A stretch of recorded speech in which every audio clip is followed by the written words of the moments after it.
بسم اللہ الرحمن الرحیم۔ السلام علیکہ یا صاحب العصر والزمان۔ جس کی ہیبت اور جلوے سے دشمن میدان چھوڑ کر بھاگ گئے اور دور سے جا کر تماشا دیکھنے لگے۔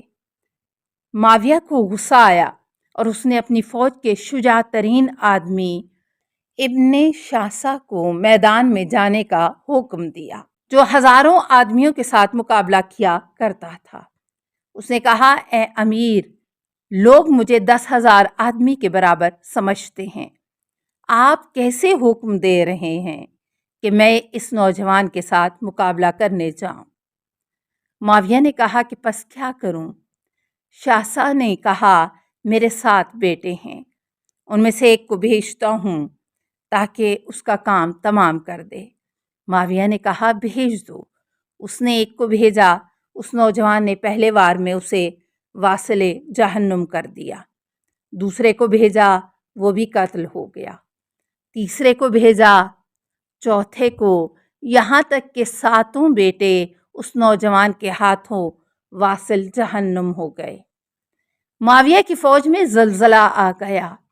آخرکار خود ابن شاسا میدان میں آیا، یہ رجز پڑھتا ہوا، اے جوان، تو نے میرے تمام بیٹوں کو قتل کیا ہے، خدا کی قسم تمہارے ماں باپ کو تمہارے اعضاء میں بٹھاؤں گا۔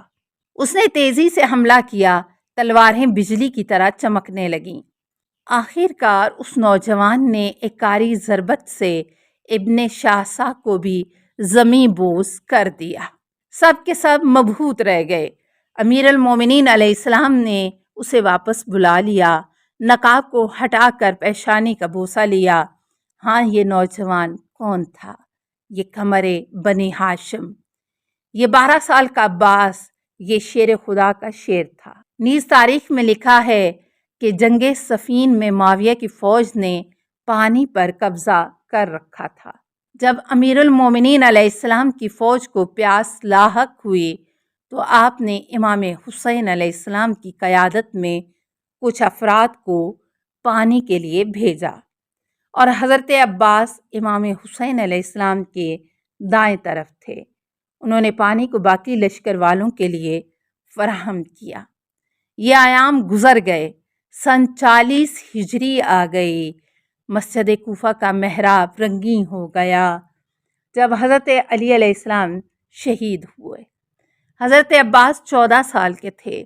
بابا کی شہادت کا عظیم صدمہ برداشت کیا، رات کے سناٹے میں جنازے کا دفن کرنا برداشت کیا۔ اب ہر مقام عباس کے لیے امتحان کی منزل ہے۔ عباس ہر منزل پر اپنا لہو پی کر برداشت کر رہے ہیں۔ باپ کے بعد حسنین علیہ السلام عباس کی پناہ گاہ ہیں، ان کے اشاروں پر عمل کر رہے ہیں، اور ہرگز اپنے باپ کی وصیت جو 21 رمضان کو عاشورہ کے سلسلے میں کی کہ حسین کو اکیلا نہ چھوڑنا، فراموش نہیں کر رہے۔ وہ جانتے تھے کہ سخت ایام درپیش ہیں، کمر ہمت کو مضبوطی سے باندھے رکھیں۔ وہ 10 سال بھی سختیوں کے گزر گئے۔ جب امام حسن علیہ السلام مقام امامت پر فائز تھے اور معاویہ کی طرف سے مسلسل فریب کاریاں امام کو اذیت کر رہی تھیں، بنی امیہ کا ظلم و ستم عروج پکڑ رہا تھا۔ حجر بن عدی کو شہید کر دیا، عمر بن حمق خزاعی کو شہید کر دیا، علویان کو قیدی بنایا جانے لگا۔ ممبروں سے وعظ و نصیحت کے بدلے مولا علی کو سب و شتم کیا جانے لگا۔ عباس ان تمام واقعات کو آنکھوں سے دیکھ رہے تھے اور اپنا خون پی پی کر انہیں تحمل کر رہے تھے۔ آخر وہ دن بھی دیکھنا پڑا جب امام حسن علیہ السلام کو زہر دے دیا گیا اور ان کا جگر ٹکڑے ٹکڑے ہو کر باہر آ گیا۔ جنازے کو تیر لگ گئے، عباس تلوار کو نیام سے نہ نکال سکے۔ عباس کرتے بھی تو کیا، جب بھی ہاتھ قبضہ شمشیر پر رکھا ہے، حسین علیہ السلام نے یہ کہہ کے روک دیا ہے کہ عباس ابھی جنگ کا وقت نہیں ہے، عباس صبر کرو۔ آخرکار جناب عباس ان تلخ ایام کو بھی امام حسین علیہ السلام کی رہنمائی کے سائے میں گزار دیتے ہیں اور مسلسل تاریخ کے نشیب و فراز کا اپنی گہری نگاہوں سے مطالعہ کرتے ہیں۔ جناب عباس کی ازدواجی زندگی۔ جناب عباس نے 18 سال کی عمر میں امام حسن علیہ السلام کی امامت کے ابتدائی دور میں عبداللہ بن عباس کی بیٹی لبابہ کے ساتھ شادی کی۔ عبداللہ بن عباس راوی احادیث، مفسر قرآن اور امام علی علیہ السلام کے بہترین شاگرد تھے۔ اس خاتون کی شخصیت بھی ایک علمی گھرانے میں پروان چڑھی تھی اور بہترین علم و ادب کے زیور سے آراستہ تھیں۔ جناب عباس کے ہاں 2 بیٹے ہوئے، عبید اللہ اور فضل، جو کہ بعد میں بزرگ علماء اور فضلاء میں سے شمار ہوئے۔ حضرت عباس کے پوتوں میں سے کچھ افراد راویان احادیث اور اپنے زمانے کے برجستہ علماء میں سے شمار ہوتے تھے۔ یہ نور علوی جو جناب عباس کی صلب میں تھا، نسل بعد نسل تجلی کرتا گیا اور کبھی خاموش نہیں ہوا۔ آپ مدینہ میں ہی قبیلہ بنی ہاشم میں رہتے تھے اور ہمیشہ امام حسین علیہ السلام کے شانہ بشانہ رہے۔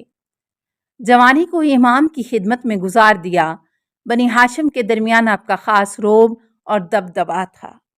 جناب عباس بنی ہاشم کے 30 جوانوں کا حلقہ بنا کر ہمیشہ ان کے ساتھ چلتے تھے، جو ہمیشہ امام حسن اور امام حسین علیہ السلام کے ساتھ ساتھ رہتے اور ہر وقت ان کا دفاع کرنے کو تیار رہتے تھے۔ اور اس رات بھی جب ولید نے معاویہ کی مرگ کے بعد یزید کی بیعت کے لیے امام کو دارالخلافہ میں بلایا، 30 جوان جناب عباس کی حکمرانی میں امام کے ساتھ دارالخلافہ تک جاتے ہیں اور امام کے حکم کے مطابق اس کے باہر امام کے حکم جہاد کا انتظار کرتے ہیں، تاکہ اگر ضرورت پڑے تو فوراً امام کا دفاع کرنے کو حاضر ہو جائیں۔ اور وہ لوگ جو مدینہ میں مکہ اور مکہ سے کربلا گئے، وہ بھی جناب عباس کی حکمرانی میں حرکت کر رہے تھے۔ یہ جناب عباس کی جوانی کے چند ایک گوشے تھے جن کی طرف اشارہ کیا گیا۔ اس کے بعد واقعہ کربلا ہے کہ جہاں عباس پروانے کی طرح امام حسین علیہ السلام کے ارد گرد چکر کاٹ رہے ہیں کہ کہیں سے کوئی میرے مولا کو تکلیف نہ پہنچا دے۔ سلام ہو عباس کے کٹے ہوئے بازوؤں پر، سلام ہو عباس کی جانثاری اور وفاداری پر۔ ایک دن امام سجاد علیہ السلام کی نگاہ عبید اللہ بن عباس پر پڑتی ہے، آنکھوں میں آنسو آ جاتے ہیں اور اپنے چچا عباس کو یاد کر کے فرماتے ہیں، رسول خدا صلی اللہ علیہ وآلہ وسلم کے بعد روز احد سے زیادہ سخت دن کوئی نہیں تھا۔ اس دن آپ کے چچا حضرت حمزہ کو کہ جو آپ کے شیر دلاور تھے شہید کر دیا گیا۔ بابا حسین کے لیے بھی کربلا سے زیادہ سخت دن نہیں تھا، اس لیے کہ اس دن عباس کو کہ حسین کا شیر دلاور تھا شہید کر دیا گیا۔ اس کے بعد فرمایا خدا رحمت کرے چچا عباس کو کہ جنہوں نے اپنے بھائی کی راہ میں ایثار اور فداکاری کی اور اپنی جان کو بھی دے دیا، اس طریقے سے جانثاری کی کہ اپنے دونوں بازو قلم کروا دیے۔ خداوند عالم نے انہیں بھی جعفر بن ابی طالب کی طرح 2 پر دیے ہیں کہ جن کے ذریعے جنت میں فرشتوں کے ساتھ پرواز کرتے ہیں۔ عباس کا خداوند عالم کے ہاں ایسا عظیم مقام ہے جس پر تمام شہید روز قیامت تک رشک کریں گے۔ اور امام صادق علیہ السلام نے جناب عباس کے بارے میں فرمایا، ہمارے چچا عباس بصیرت اور مستحکم ایمان کے مالک تھے۔ امام حسین علیہ السلام کے ساتھ رہ کر راہ خدا میں جہاد کیا اور بہترین امتحان دیا اور مقام شہادت پر فائز ہو گئے۔ السلام علیکہ یا ابا الفضل العباس یا ابن امیر المومنین السلام علیکہ یبنا سید الوسیین، السلام علیکہ ایہا العبد الصالح المطیع للہ ولرسولہ، السلام علیکہ یا افضل الشہداء، السلام علیکم جمیعا ورحمۃ اللہ وبرکاتہ۔ اللہم صلی علی محمد و آل محمد۔